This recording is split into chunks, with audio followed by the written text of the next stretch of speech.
नमस्कार। इससे ठीक पिछली वीडियो में हमने बेसिक्स ऑफ एआई और आर्टिफिशियल इंटेलिजेंस इसके बहुत फाउंडेशन जो कॉन्सेप्ट हैं हमने समझे थे। आर्टिफिशियल इंटेलिजेंस की जो एप्लीकेशंस हैं, कहाँ कहाँ पर एआई यूज हो रही है और क्या ऐसी मशीन्स हैं जिन्हें हम एआई समझते आ रहे थे बट वो एक्चुअली कंप्लीटेड एआई नहीं है। यानी कि हम इंटरनेट ऑफ थिंग्स, आईओटी और आर्टिफिशियल इंटेलिजेंस जो बिल्कुल देखने में और सुनने में सिमिलर लगते हैं, लेकिन हमने उनके डिफरेंसेस के बारे में सीखा। KWLH ग्राफ को हमने फिल किया और आज हम डिस्कशन करेंगे बेसिक्स ऑफ एआई के बारे में। ये बिल्कुल कुछ रिवीजन सेशन जैसा है जो आपने 9th क्लास में कंप्लीट डिटेल में पढ़ा है। यहां 10th में अभी भी उसी कॉन्सेप्ट्स का काफी हद तक रिवीजन चल रहा है। Let's get started. Basics of AI में एआई की जो टर्मिनोलॉजी है, तो आप राइट हैंड साइड पर ये एक छोटा सा सर्कल देख पा रहे हैं जिसमें 3 टर्म यहां पर मेंशन की हैं। The first term artificial intelligence, the second term machine learning and the third term deep learning. जब भी बात होती है आर्टिफिशियल इंटेलिजेंस की तो मशीन लर्निंग और डीप लर्निंग, इन दोनों वर्ड्स को भी हम इग्नोर नहीं कर सकते। यही वो टर्म है जो एआई को एक्चुअली, जो एआई की बेस्ट डेफिनेशन है उसको फुलफिल करने में हमारी हेल्प करती हैं। AI is form of intelligence, a type of technology. AI की टर्मिनोलॉजीज की जब बात होती है तो आप जैसे सर्कल देख रहे हैं, the first thing artificial intelligence जो होल कॉन्सेप्ट को कवर करती है, जिसके अंडर मशीन लर्निंग, और मशीन लर्निंग के अंदर भी डीप कॉन्सेप्ट पे आए तो फिर डीप लर्निंग का कॉन्सेप्ट शुरू होता है। तो सबसे पहले समझते हैं आर्टिफिशियल इंटेलिजेंट के बारे में। इसके बारे में हमने डेफिनेशन पढ़ी है, एक बार फिर से रिपीट कर लेते हैं। Artificial intelligence refers to any technique that enable computers to mimic human intelligence. आप ये जो लाइन है इसको अपने माइंड में सेट कर लीजिए कि मशीन बिल्कुल ह्यूमन इंटेलिजेंस की तरह बिहेव करना शुरू करे तो आप मानिए वो आर्टिफिशियल इंटेलिजेंस पे काम कर रही है। अब इसकी जो सेकेंड टर्म है वो है आपकी मशीन लर्निंग। मशीन लर्निंग में क्या होता है? It is a subset of artificial intelligence which enable machines to improve a task with experience. With experience, अब हमारे पास में एक्सपीरियंस क्या होता है? अगर एज अ ह्यूमन बीइंग हम बात करें कि फॉर एग्जाम्पल हमारे हाथ में गर्म ग्लास का दूध है और हम उसको पी रहे हैं। अब वो बहुत ज्यादा गर्म है, तो जब हम उसको पी रहे हैं और गलती से कई बार ऐसा हो जाता है, तो मान लीजिए वो ऐसा हुआ कि वो दूध हमारे मुंह में लग गया, जल गया थोड़ा सा, तो होगा क्या? अब हमें ये एक्सपीरियंस हो गया कि गर्म दूध को अगर आप बिल्कुल ऐसे ही पिएंगे तो वो आपको जलाएगा। या ये एक्सपीरियंस अब आपके आगे भी काम आएगा। जब भी आप किसी गर्म चीज को लेंगे तो पहले आप उसको फूंक मारेंगे, हवा करेंगे, उसको ठंडा करेंगे या उसको थोड़ी देर के लिए रख देंगे। अब ये आपके साथ इंसिडेंट घटा तो आपके माइंड में एक मेमोरी सेव हो गई कि हाँ पहले ऐसा हुआ था तो अब मुझे ऐसा नहीं करना है। तो मशीन में क्या होता है कि मशीन के साथ भी जब एक्सपेरिमेंट होते हैं उसके साथ में हम कोई डेटा उसको पुट कराते हैं, तो अभी तक कंप्यूटर की डेफिनेशन में हम क्या कहते थे कि अगर हमने कंप्यूटर ने कोई मिस्टेक की तो ये डेफिनेटली ये श्योर नहीं है कि दोबारा कंप्यूटर उस मिस्टेक को नहीं करेगा। बिल्कुल करेगा, क्योंकि कंप्यूटर में केवल यही डेफिनेशन फॉलो होती है। बट मशीन लर्निंग कहती है कि उसके साथ में अगर एक बार कुछ ऐसा हुआ जो रॉन्ग था, जो गलत था, और वो मशीन को समझा दिया गया, तो नेक्स्ट टाइम यही मशीन अपनी उस गलती को रिपीट नहीं करेगी, वो उस एक्सपीरियंस से बचेगी। यानी उसने जो लास्ट एक्सपीरियंस लिया, उसके लिए लास्ट एक्सपीरियंस क्या है? डेटा। तो मशीन लर्निंग की इंटेंशन इतनी है कि मशीन अपने आप से अपने आप को इंप्रूव करे अपने पुराने डेटा के अकॉर्डिंग। उसके पास में जितना भी डेटा है या जितना डेटा यूजर उसको प्रोवाइड कराते हैं उसके अकॉर्डिंग मशीन अपने आप को इंप्रूव करती चली जाए। उसके बाद एक टर्म आती है डीप लर्निंग। डीप लर्निंग भी मशीन लर्निंग का सबसेट पार्ट है, या इसे कह सकते हैं एक एडवांस लेवल का एप्लीकेशन सॉफ्टवेयर जो अपने आप को खुद ट्रेन कर रहा है। यानी कि फॉर एग्जांपल मुझे एक कंप्यूटर में प्रोग्राम बनाना है कि 2 नंबर का मुझे सम कैलकुलेट कराना है, तो मुझे पता है कि ए और बी 2 वेरिएबल लिए और हमने उसका सम a प्लस बी करके कैलकुलेट करके थर्ड वेरिएबल में प्रिंट करा दिया। ये सारा सोर्स कोड मैं इनपुट करता हूं अपने प्रोग्राम को बनाने के लिए। ये एक सिंपल सा प्रोग्राम है कि मैंने इनपुट दी और जो मेरी इनपुट थी उसके अकॉर्डिंग आउटपुट निकल के आ गई। बट डीप लर्निंग में क्या कह रहे हैं कि हम ऐसी एल्गोरिदम डिजाइन करते हैं, हम ऐसी एप्लीकेशन के हम ऐसा कोड लिखते हैं कि ये कोड ही अपने आप को, यानी इसके पास में बिग डेटा होता है। एक टर्म है डेटा, एक टर्म आती है बिग डेटा। डेटा लिमिटेड होता है, उसके अंदर फिक्स साइज होता है। जब हम बात करते हैं बिग डेटा टर्म की, तो आज अगर हम देखें किसी भी प्लेटफॉर्म की बात करें, वेबसाइट की बात करें या एप्स की बात करें, सोशल मीडिया प्लेटफॉर्म्स की बात करें, टीवी की बात करें, न्यूज की बात करें, हर जगह आप देखेंगे मिक्स डेटा आपको मिलेगा। आपको उसमें टेक्स्ट डेटा भी मिलेगा, यानी कि लिखे हुए वर्ड्स, सेंटेंसेस, ये भी आपको देखने के लिए मिलेंगे। आपको डिफरेंट डिफरेंट साउंड्स, ऑडियो सुनने को मिलेंगी, आपको वीडियोस देखने को मिलेंगी। तो टेक्स्ट, ऑडियो, वीडियो, और आज नेट की स्पीड भी इतनी फास्ट है या हम इंटरनेट पर बहुत जल्दी चीजों को एक्सेस करते हैं, तो ये सारी चीजें एक्सेसिबल हो रही हैं। तो ये डेटा इकट्ठा होता जा रहा है और ये बिग डेटा की टर्म ले रहा है। तो ऐसे बिग डेटा की टर्म को यूज करके डीप लर्निंग काम करती है। तो डीप लर्निंग को एक ह्यूज अमाउंट का डेटा मिलता है, जिससे एल्गोरिदम्स, सॉफ्टवेयर अपना आप डेवलप करता है और किसी भी प्रॉब्लम के सोल्यूशन तक पहुंचने की खुद से कोशिश करता है।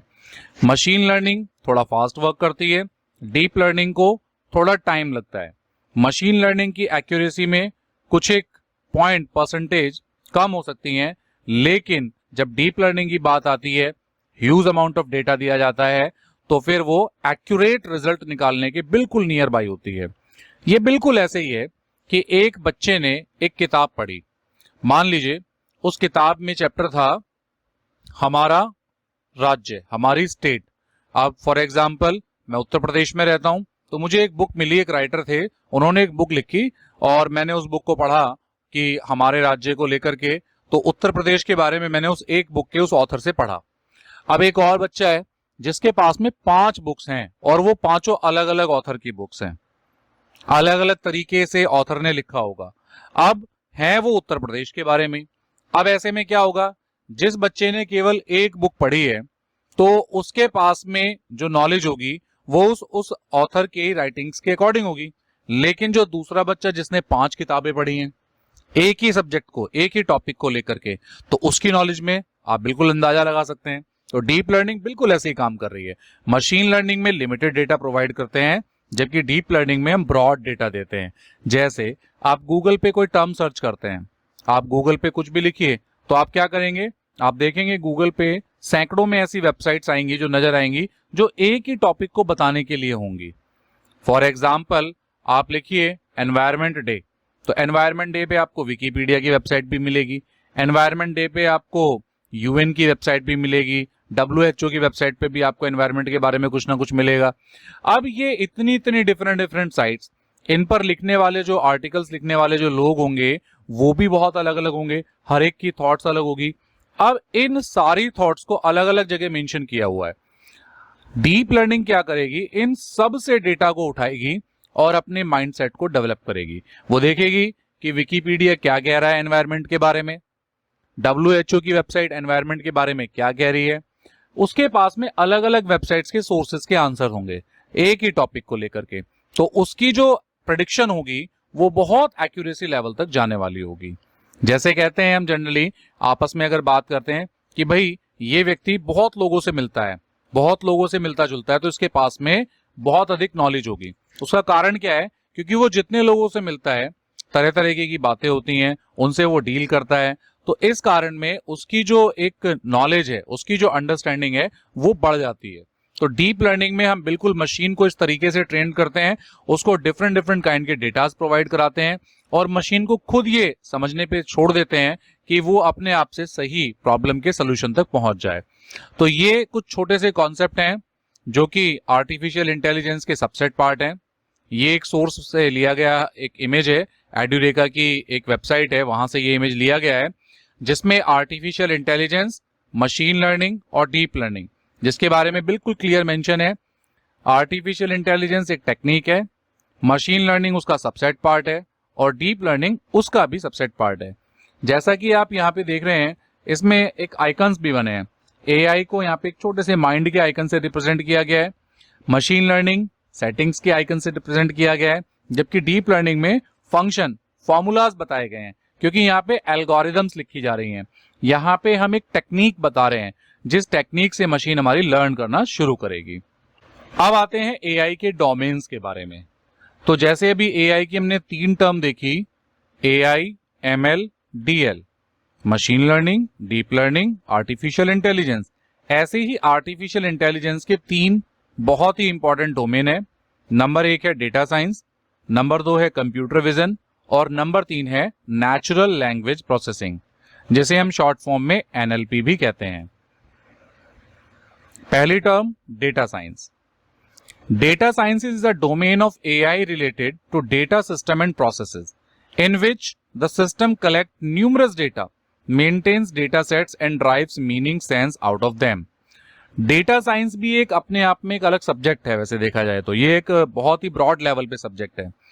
ये किसी भी डेटा को उठा करके उससे कुछ सेंसिबल चीजें निकालता है, मीनिंगफुल डेटा निकालने की कोशिश करता है।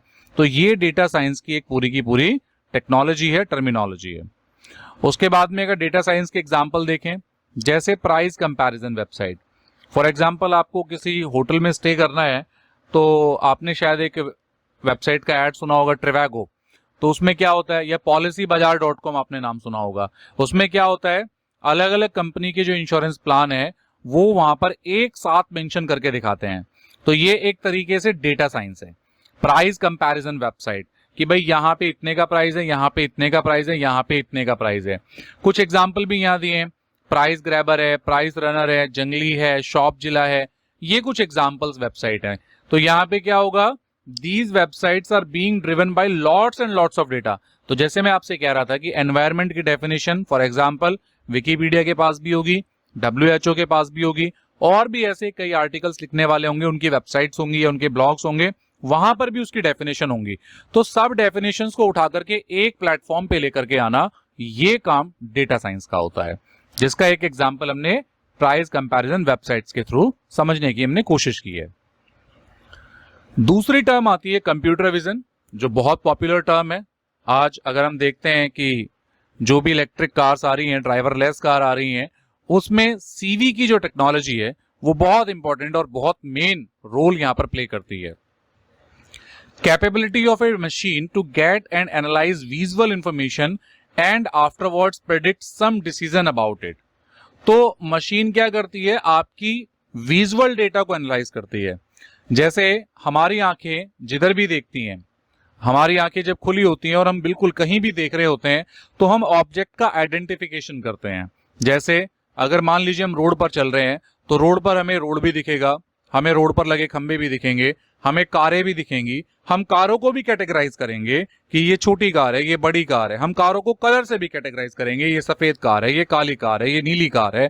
हम उसमें ये भी कैटेगराइज कर लेंगे कि भाई इस कार ने अभी लाइट जलाई हुई है कि नहीं जलाई हुई है, ये कार कितनी दूरी पर है। हम दूरी को भी एनालाइज कर रहे होते हैं, क्योंकि जब हम अपनी आंखों से देख रहे होते हैं तो देखिए ईश्वर ने हमें कितनी कमाल की चीज दी है। हमारे पास में कितनी बढ़िया एक ज्ञानेंद्रिय है जो हमारी आईज। तो कंप्यूटर विजन हमारी आईज जब देखती है तो कितनी सारी चीजें एनालाइज करती है। तो इसी टर्म को ध्यान में रखते हुए एआई के अंदर ये टर्म है, डोमेन है computer vision. Capability of a machine, यानी एक मशीन इतनी कैपेबल हो जो विजुअल इंफॉर्मेशन को एनालाइज कर सके और फिर उसके आधार पे कुछ प्रेडिक्शन ले सके। जैसे हम रोड पार कर रहे होते हैं तो हम सबसे पहले अपनी आंखों से देखते हैं कि गाड़ी कितनी दूरी पर है, रोड खाली है कि नहीं है। तो फिर हम डिसीजन लेते हैं कि हाँ भाई अब मैं पैदल चल के रोड पार कर सकता हूं। अगर गाड़ी पास होती है तो मैं फिर वो डिसीजन नहीं लूंगा, क्योंकि गाड़ी पास में है तो मुझे डर है कि मैं इससे टकरा ना जाऊं। तो ये डिसीजन लेने की क्षमता हमारे माइंड तक कौन डिसाइड करने में हेल्प कर रहा है, विजुअल्स, हमारी आईज। तो कंप्यूटर विजन में भी यही हो रहा है कि विजुअल इंफॉर्मेशन के आधार पे मशीन को इस एबल बनाया जाए कि वो कुछ प्रेडिक्शन कर सके। कंप्यूटर विजन के एग्जांपल देखें तो self driving car, automatic cars. CV systems scan live object and analyze them based on whether the car decide to keep running or to stop. कि भाई कार को रुकना है या चलना है। इसी तरीके से फेस लॉक इन स्मार्टफोन, तो जो फेस लॉक की फीचर है वो भी आपके कंप्यूटर विजन के बेस पर ही काम करती है। अब आते हैं नेचुरल लैंग्वेज प्रोसेसिंग। अब ये नेचुरल लैंग्वेज प्रोसेसिंग यानी इन शॉर्ट हम इसे एनएलपी कहते हैं, ये हमारी वॉइस के बेस पे ज्यादा काम करती है। इसमें वॉइस भी वर्क करती है, इसमें कुछ विजुअल्स भी वर्क करते हैं। तो deals with the interaction between computer and human using the natural language. Natural language refers to language that is spoken and written by people. जो लोग लिखते हैं या बोलते हैं, तो ऐसी लैंग्वेज को प्रोसेस करने का काम एनएलपी का होता है। एनएलपी की जो टर्म है वो डेटा साइंस से बिल्कुल थोड़ी मिलती जुलती है। The ultimate objective of NLP is to read, understand and make sense of the human languages in a similar that is valuable, और मीनिंगफुल ये डेटा बनाने की काम करती है। एग्जाम्पल देखें तो हमारी ईमेल का जो फिल्टर सिस्टम है कि कौन सी मेल स्पैम में जाएगी, कौन सी मेल मेरे लिए अपडेट में जाएगी, कौन सी मेल मेरी इंपॉर्टेंट इनबॉक्स में जाएगी, ये ईमेल फिल्टर एनएलपी के बेस पे काम करते हैं। आप स्मार्ट असिस्टेंट डिवाइस देखेंगे, जैसे हमारे मोबाइल फोन में अगर आप एंड्रॉयड यूज कर रहे हैं तो गूगल का अपना असिस्टेंट है, इसी तरीके से एलेक्सा है अमेजॉन में, इसी तरीके से एप्पल में सीरी है। तो ये आपके स्मार्ट असिस्टेंट डिवाइस है जो एनएलपी पे वर्क करते हैं। These are the terms of artificial intelligence domain जो हमने इनके बारे में बात की। अब हम आते हैं आर्टिफिशियल इंटेलिजेंस के एथिक्स टर्म के ऊपर। AI ethics. So basically ethics की मीनिंग क्या है? AI ethics is a set of values, principle and technique that employ widely accepted standard of right and wrong to guide moral conduct in the development and use of AI technology। कि artificial intelligence technology हमारे समाज के लिए, हमारे आसपास के लोगों के लिए कितनी बेनिफिशियल है, या उसमें ऐसी कितनी वैल्यूज वाली चीजें हैं जो सोसाइटी को बेनिफिट देंगी, वो सोसाइटी को नुकसान नहीं कराएंगी। क्योंकि जब भी कोई चीज आती है तो उसके दोनों फैक्टर सामने आते हैं, उसके गुड फैक्टर भी होते हैं और बैड फैक्टर भी होते हैं। तो गुड और बैड में एक बैलेंस बने और उसमें गुड फैक्टर को ही बहुत ज्यादा हाईलाइट किया जाए और वो समाज में वर्किंग मॉडल में आए, इसे हम एआई एथिक्स के कॉन्सेप्ट से समझते हैं। इसकी एक और डेफिनेशन देख लेते हैं। AI ethics is a system of moral principles and technique intended to inform the development and responsible use of AI, यानी एक जिम्मेदार के तौर पर हम एआई का यूज कर सकें। अब एक मोरल इशू आता है, ये एक सिनारियो है, ये आपने पहले भी पढ़ा हुआ है कि एक सेल्फ ड्राइविंग कार है कि 2030 में आपके फादर एक कार लेके जा रहे हैं जो कि सेल्फ ड्रिवन है, और तभी आपको ध्यान आता है कि एक बच्चा सामने से कार के आ रहा है और आपके पास में केवल दो चॉइस हैं। या तो आप बिल्कुल go straight and hit the boy who has come in front of the car and injure him severely, कि भाई बच्चे को आप ठोकते हुए आगे चले जाएं और आपकी कार से वो बच्चा बहुत ज्यादा गंभीर हालत में पहुंच जाएगा। दूसरा तरीका है कि आप एकदम शार्प राइट टर्न ले लें, बच्चे को बचाएं और आपकी कार जो है उसको डैमेज होगा और आप भी जो उसके अंदर बैठे हैं उसको भी बहुत ज्यादा डैमेज होने वाला है। अब यहाँ पर दो चॉइस आपके पास हैं, अब आपको दो में से किसी एक का डिसीजन लेना है। अब बात यह आती है कि जो भी डिसीजन आप लेंगे वो सही होगा या गलत होगा। इस पर सबसे ज्यादा जो इशू है ना, वो जो ऊपर आप टॉपिक देख रहे हैं, मोरल इशू यही है। अगर आप डिसीजन 1 लेते हैं तो भी आप ठीक हैं, आप डिसीजन 2 लेते हैं तो भी आप ठीक हैं, क्योंकि हर एक का अपना अपना परसेप्शन है, अपना अपना नजरिया है।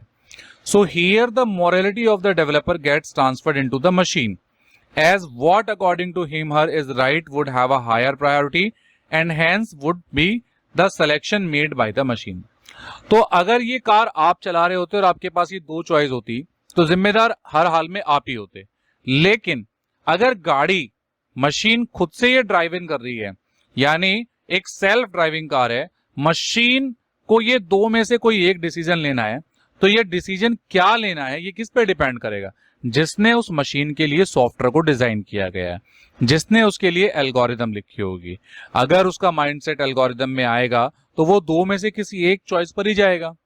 तो अगर डेवलपर के माइंडसेट ने लिखा कि प्रोग्रामिंग में लिखा होगा कि ऐसी सिचुएशन आने पे गाड़ी शार्प टर्न ले लेगी, तो गाड़ी शार्प टर्न लेगी, तो जो गाड़ी में बैठा हुआ व्यक्ति है वो बहुत ज्यादा इंजर्ड होगा। तो एल्गोरिदम लिखने वाला डेवलपर, उसकी ये जिम्मेदारी बन जाती है कि भाई वो मशीन को किस तरीके से रन कराना चाहता है। If you were in the place of the developer, लेकिन अब क्वेश्चन ये आता है कि अगर आपको डेवलपर बना दिया जाए तब आप क्या करेंगे? And if there was no other alternative to the situation, which one of the two would you prioritise and why? अगर आपको डेवलपर बनाया जाए और आपसे कहा जाए कि भाई आप देख लो कि इन दो के अलावा कोई चॉइस नहीं बचती है, तो कौन से ऑप्शन को आप सबसे पहले प्रायोरिटी देंगे? तो ये देखा जाए तो बड़ा एक कंफ्यूजिंग सा क्वेश्चन है। इसका एक सही जवाब देना कि ये वाला ऑप्शन सही है और ये वाला गलत, ये दोनों ही ऑप्शन बहुत ज्यादा कंफ्यूजिंग रहेंगे। लेकिन जो भी डिसीजन डेवलपर लेगा वो अपने सोच के आधार पे लेगा। अब उसकी सोच को पब्लिक या समाज या हमारा जो संविधान है वो उसको एक्सेप्ट करता है या नहीं करता है, ये डिपेंड करता है। Let us now assume that the car has hit the boy. अब मान लेते हैं कि कार ने बच्चे को हिट किया। So who come in front of it? Considering this is an accident, मान लिया कि भाई ये एक एक्सीडेंट हुआ। So who should be held responsible for it? अब बताइए इसके लिए जिम्मेदार कौन होगा? The person who bought this car, वो व्यक्ति जिसने ये कार खरीदी? द मैन्युफैक्चरिंग कंपनी, या मैन्युफैक्चरिंग कंपनी जिम्मेदार होगी?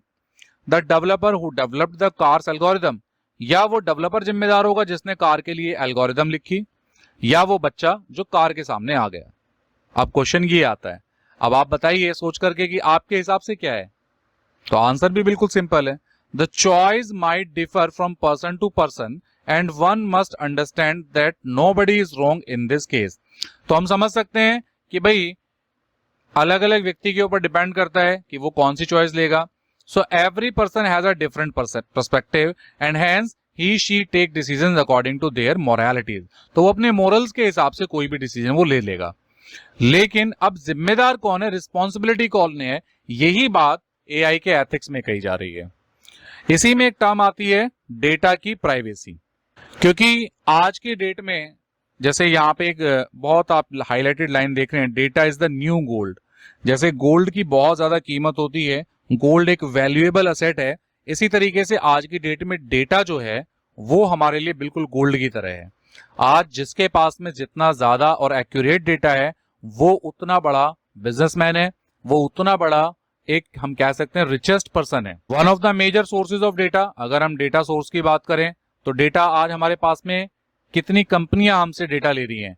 स्मार्टफोन्स, ये वो डिवाइस है जिसके बिना हम रह नहीं पाते और जिससे ही हम अपनी बहुत सारी पर्सनल इंफॉर्मेशन चाहते हुए भी और ना चाहते हुए भी हम शेयर करते हैं।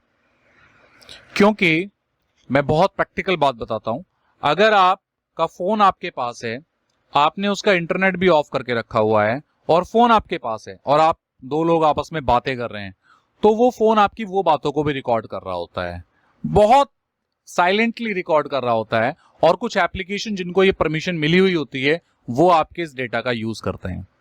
इसमें गूगल का भी नाम आया, इसमें और कई कंपनियों का नाम आया, लेकिन वो डायरेक्टली कभी भी इसको एक्सेप्ट नहीं करते।